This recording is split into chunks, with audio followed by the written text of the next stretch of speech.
किया है की प्रभु श्री राम की राममूर्ति का इस भव्य लोकार्पण प्रतिमा का।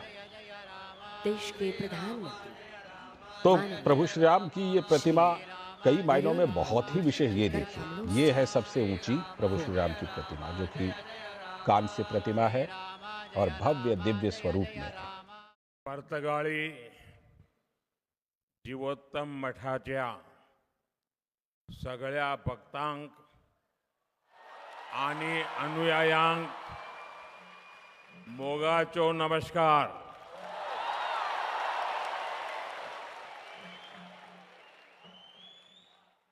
श्री संस्थान गोकर्ण पर्तगाळी जीवोत्तम मठ के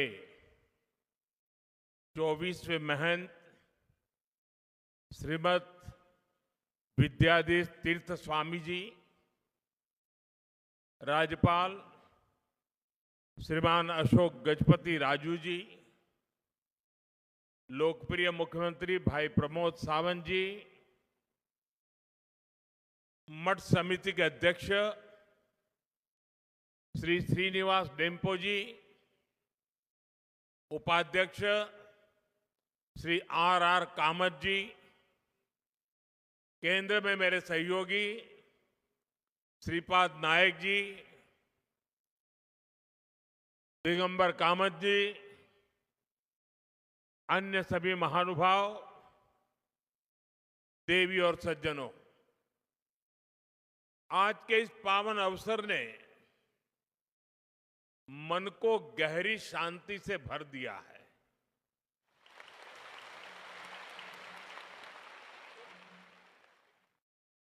साधु संतों के सानिध्य में बैठना अपने आप में एक आध्यात्मिक अनुभव होता है। यहां उपस्थित श्रद्धालुओं की विशाल संख्या इस मठ की सदियों पुरानी जीवन शक्ति को और बढ़ा रही है। मैं अपने आप को सौभाग्यशाली मानता हूं कि आज इस समारोह में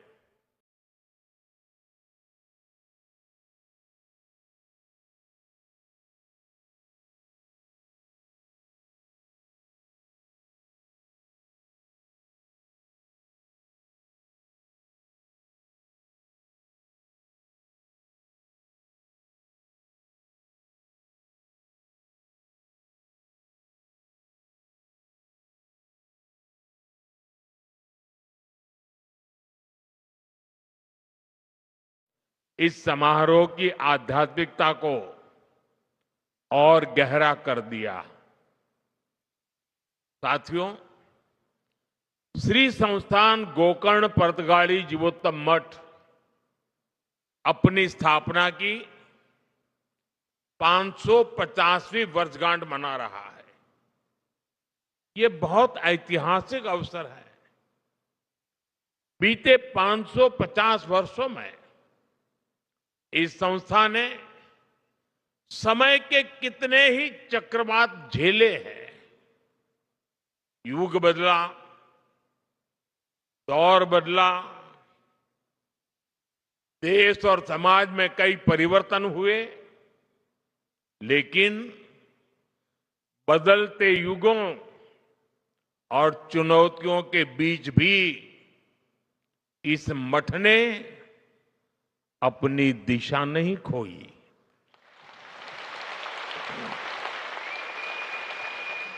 बल्कि ये मठ लोगों को दिशा देने वाला केंद्र बनकर के उभरा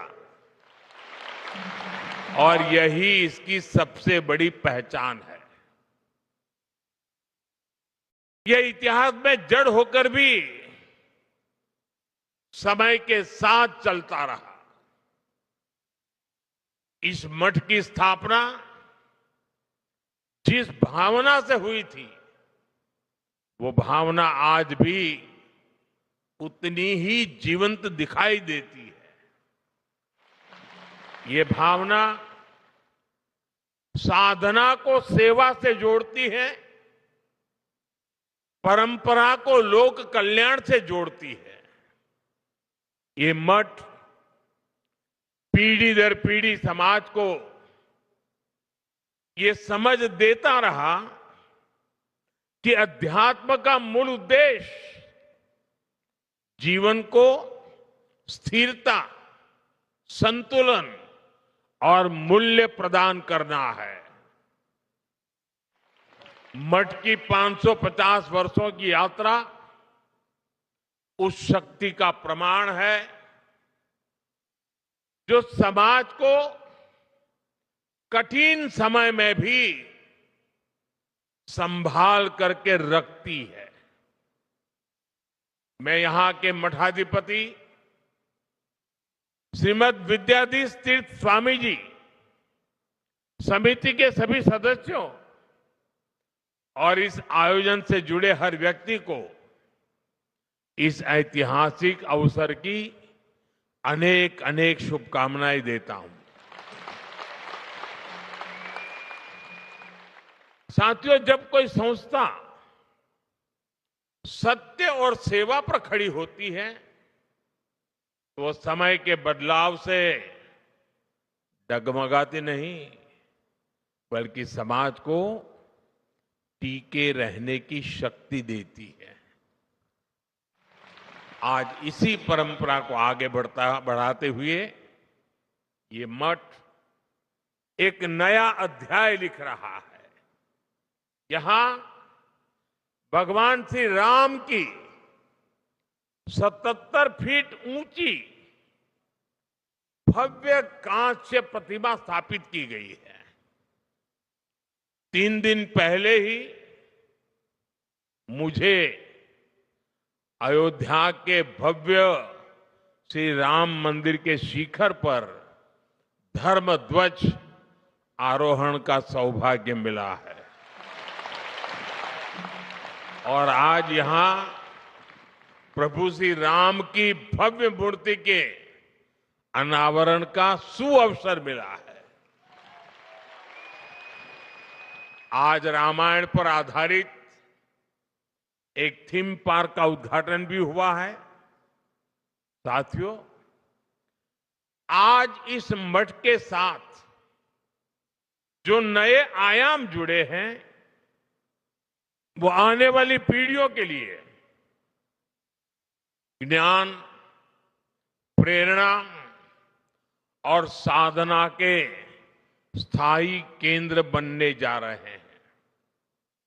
यहां विकसित हो रहा संग्रहालय और आधुनिक तकनीक से सुसज्जित 3D थिएटर, इन सब के द्वारा ये मठ अपनी परंपरा को संरक्षित कर रहा है, नई पीढ़ी को अपनी परंपराओं से जोड़ रहा है। इसी तरह 550 दिनों में देश भर के लाखों श्रद्धालुओं की भागीदारी से हुए श्री राम नाम जप यज्ञ और उससे जुड़ी राम रथ यात्रा हमारे समाज में भक्ति और अनुशासन की सामूहिक ऊर्जा का प्रतीक बनी है। यही सामूहिक ऊर्जा आज देश के हर कोने में एक नई चेतना का संचार कर रही है। साथियों, अध्यात्म को आधुनिक तकनीक से जोड़ने वाली व्यवस्थाएं ये आने वाली पीढ़ियों को प्रेरणा देती रहेंगी। मैं इस निर्माण के लिए आप सभी को बहुत बहुत बधाई देता हूं। आज इस विराट उत्सव में इस विशेष अवसर के प्रतीक के रूप में स्मारक सिक्के और डाक टिकट भी जारी किए गए हैं। ये सम्मान उस आध्यात्मिक शक्ति को समर्पित है जिसने सदियों से समाज को जोड़ करके रखा है। साथियों, इस श्री मठ को निरंतर प्रवाहमान रखने की शक्ति उस महान गुरु परंपरा से मिली है जिसने द्वैत वेदांत की दिव्य भाव भूमि को स्थापित किया था। श्रीमद नारायण तीर्थ स्वामी जी द्वारा 1475 में स्थापित यह मठ उसी ज्ञान परंपरा का विस्तार है और उसका मूल स्रोत जगत गुरु श्री मध्वाचार्य जैसे अद्वितीय आचार्य है। मैं इन आचार्यों के चरणों में सिर झुकाकर नमन करता हूं। यह भी बहुत महत्वपूर्ण है कि उडुपी और पर्तगाली दोनों मठ एक ही आध्यात्मिक सरिता की जीवंत धाराएं हैं। भारत के इस पश्चिमी तट की सांस्कृतिक धारा को दिशा देने वाली गुरु शक्ति भी यही है। और मेरे लिए ये भी एक विशेष संयोग है कि एक ही दिन में मुझे इस परंपरा से जुड़े 2 कार्यक्रमों में सम्मिलित होने का सौभाग्य प्राप्त हुआ। साथियों, हम सभी को गर्व है कि इस परंपरा से जुड़े परिवारों ने पीढ़ी दर पीढ़ी अनुशासन, ज्ञान, परिश्रम और उत्कृष्टता को जीवन का आधार बनाया है। व्यापार से लेकर वित्त तक, शिक्षा से लेकर तकनीक तक जो प्रतिभा, नेतृत्व और कार्यनिष्ठा उनमें दिखाई देती है, उसके पीछे इसी जीवन दृष्टि की गहरी छाप मिलती है। इस परंपरा से जुड़े परिवारों, व्यक्तियों की सफलता की अनेक प्रेरक गाथाएं हैं। उन सब की सफलताओं की जड़ें विनम्रता, संस्कार और सेवा में दिखती है।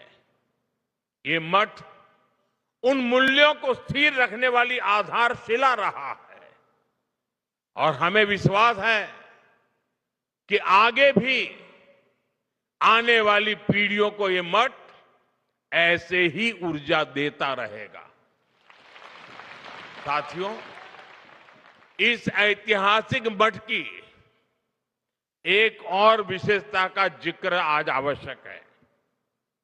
इस मठ की एक पहचान वो सेवा भावना है जिसने सदियों से समाज के हर वर्ग को सहारा दिया है। सदियों पहले जब इस क्षेत्र पर विपरीत परिस्थितियां आई, जब लोगों को अपने घर परिवार छोड़कर नए प्रदेशों में शरण लेनी पड़ी, तब इसी मठ ने समुदाय को सहारा दिया, उन्हें संगठित किया और नए स्थानों पर मंदिरों, मठों, आश्रय स्थलों की स्थापना की। इस मठ ने धर्म के साथ साथ मानवता और संस्कृति की भी रक्षा की।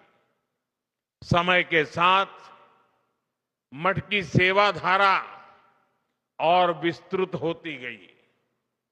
आज शिक्षा से लेकर छात्रावासों तक, वृद्ध सेवा से लेकर जरूरतमंद परिवारों की सहायता तक, इस मठ ने अपने संसाधनों को हमेशा लोक कल्याण के लिए समर्पित रखा है।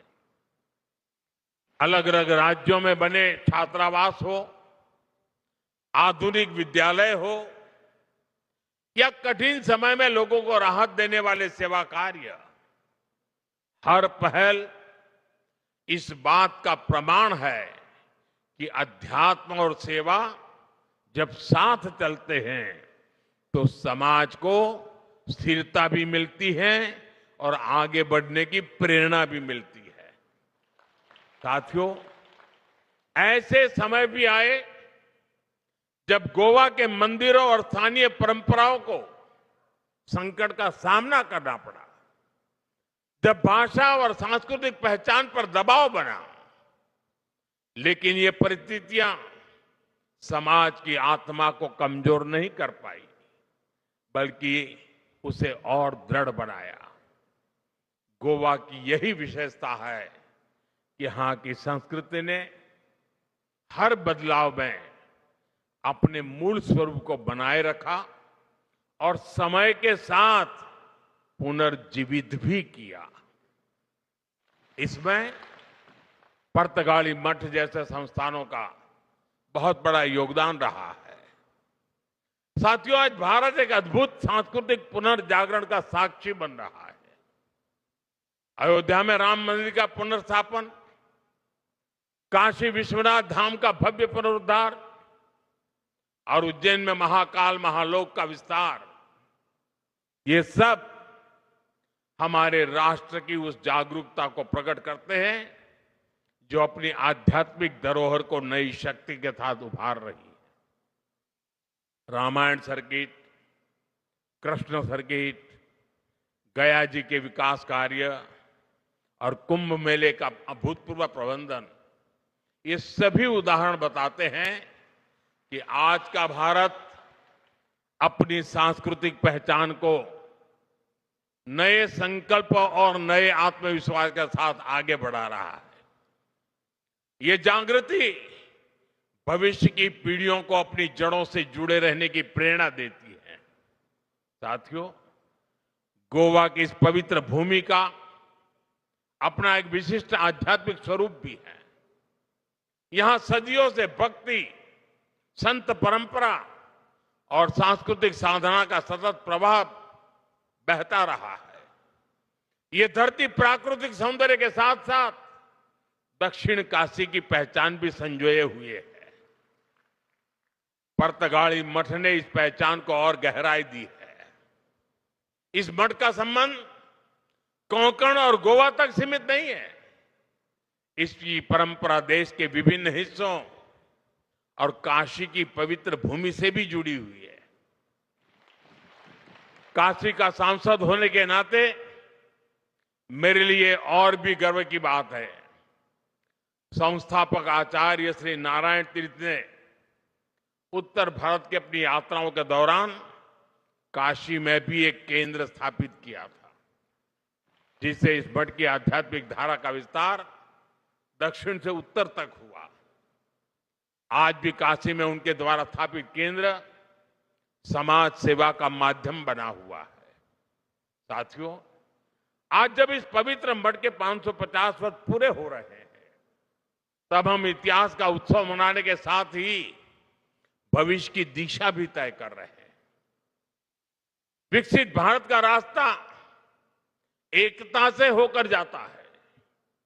जब समाज जुड़ता है, जब हर क्षेत्र, हर वर्ग एक साथ खड़ा होता है, तभी राष्ट्र बड़ी छलांग लगाता है। श्री संस्थान गोकर्ण पुर्तगाली जीवोत्तम मठ का प्रमुख ध्येय लोगों को जोड़ना, मन को जोड़ना, परंपरा और आधुनिकता के बीच सेतु बनना है। इसलिए विकसित भारत की यात्रा में यह मठ एक प्रमुख प्रेरणा केंद्र की भूमिका में भी है। साथियों, जिनसे मेरा स्नेह होता है, वहां मैं आदरपूर्वक कुछ आग्रह करता हूं। जैसे पूज्य स्वामी जी ने मुझे एक काम दे दिया एकादशी का।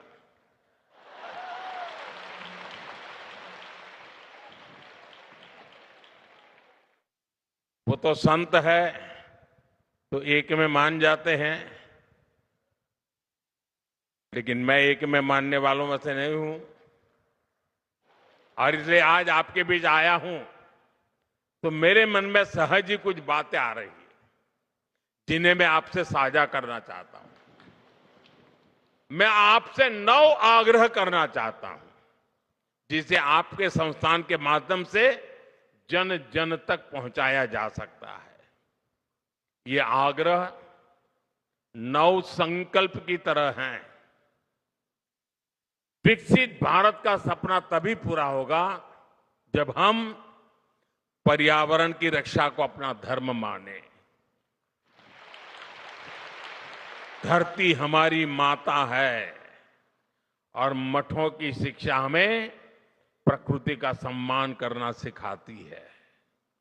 इसलिए हमारा पहला संकल्प होना चाहिए कि हमें जल संरक्षण करना है, पानी बचाना है, नदियों को बचाना है।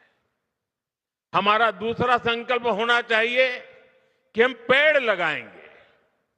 देश भर में एक पेड़ मां के नाम अभियान को गति मिल रही है। इस अभियान के साथ अगर इस संस्थान का सामर्थ्य जुड़ जाएगा तो इसका प्रभाव और व्यापक होगा। हमारा तीसरा संकल्प होना चाहिए स्वच्छता का मिशन। आज जब मैं मंदिर परिषद में गया तो वहां की व्यवस्था, वहां का आर्किटेक्चर, वहां की स्वच्छता मेरे मन को बड़ी प्रभावित कर गई। मैंने स्वामी जी को कहा भी, कितना शानदार तरीके से इतना संभाला है। हमारी हर गली मोहल्ला शहर स्वच्छ होना चाहिए। चौथे संकल्प के रूप में हमें स्वदेशी को अपनाना होगा। आज भारत आत्मनिर्भर भारत और स्वदेशी के मंत्र पर आगे बढ़ रहा है। आज देश कह रहा है vocal for local, vocal for vocal for vocal for. हमें भी इस संकल्प को लेकर आगे बढ़ना है। साथियों, हमारा पांचवा संकल्प होना चाहिए देश दर्शन।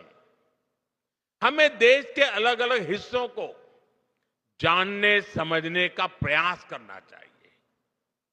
छठे संकल्प के रूप में हमें नेचुरल फार्मिंग को अपने जीवन का हिस्सा बनाना चाहिए। हमारा सातवां संकल्प होना चाहिए कि हम हेल्दी लाइफस्टाइल को अपनाएंगे। हम श्री अन्न मिलेट्स अपनाएंगे और खाने में तेल की 10% मात्रा कम करेंगे। आठवें संकल्प के तौर पर हमें योग और खेल को अपनाना होगा। और नवे संकल्प के रूप में हम किसी ना किसी रूप में गरीब की सहायता करेंगे।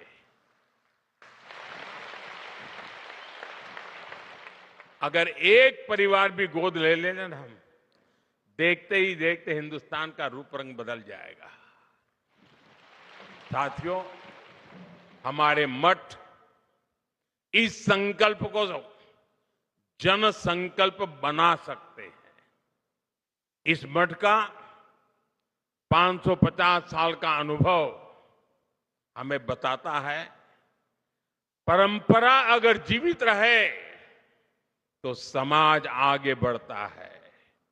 और परंपरा तभी जीवित रहती है जब वो समय के साथ अपनी जिम्मेदारी बढ़ाती है। इस मठ ने 550 वर्षों में समाज को जो दिया है, अब वही ऊर्जा हमें आने वाले भारत के निर्माण में लगानी है। साथियों, गोवा की इस भूमि का आध्यात्मिक गौरव जितना विशिष्ट है, उतना ही प्रभावी इसका आधुनिक विकास भी है। गोवा देश के उन राज्यों में से है जहां प्रति व्यक्ति आय सबसे ज्यादा है। देश के पर्यटन, फार्मा और सर्विस सेक्टर में इसका महत्वपूर्ण योगदान है। हाल के वर्षों में शिक्षा और स्वास्थ्य में गोवा ने नई उपलब्धियों को हासिल किया है। केंद्र और राज्य सरकारें मिलकर यहां के इंफ्रास्ट्रक्चर को आधुनिक बना रही है। हाईवे, एयरपोर्ट और रेल कनेक्टिविटी के विस्तार से श्रद्धालुओं और पर्यटकों को दोनों के लिए यात्रा और भी सुगम हुई है। विकसित भारत 2047 के हमारे राष्ट्रीय विजन में पर्यटन एक प्रमुख हिस्सा है। और गोवा इसका सबसे बड़ा उदाहरण है। साथियों, भारत आज एक निर्णायक दौर से गुजर रहा है। देश की युवा शक्ति, हमारा बढ़ता आत्मविश्वास और सांस्कृतिक जड़ों के प्रति हमारा झुकाव, ये सब मिलकर एक नए भारत का निर्माण कर रहे हैं। विकसित भारत का हमारा संकल्प तभी पूरा होगा जब अध्यात्म, राष्ट्र सेवा और विकास की तीनों धाराएं साथ चले। गोवा की ये भूमि और यहां का ये मठ उसी दिशा में एक महत्वपूर्ण योगदान दे रहे हैं। आज पूज्य स्वामी जी ने मेरे लिए बहुत सारी बातें बताई। बहुत सी चीजों के लिए उन्होंने मुझे क्रेडिट दिया। मैं उनका बहुत आभारी हूं। जो भावना उन्होंने व्यक्त की, लेकिन सच्चाई ये है, ये जो कुछ भी है जिसे आप अच्छा मानते हैं, वो मोदी का नहीं, 140 करोड़ देशवासियों का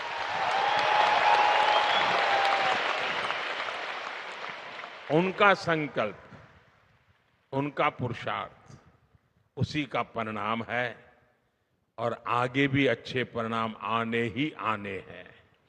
क्योंकि मेरा 140 करोड़ देशवासियों पर पूरा भरोसा है। और जैसा आपने कहा, मेरे जीवन के कई पड़ाव ऐसे हैं जिसमें गोवा बड़ा महत्वपूर्ण स्थान पर रहा है। ये कैसे हुआ होगा वो मैं तो नहीं जानता, लेकिन ये सच्चाई है कि हर टर्निंग पॉइंट पर ये गोवा की भूमि ही मुझे कहां से कहां ले जाती रही है। लेकिन मैं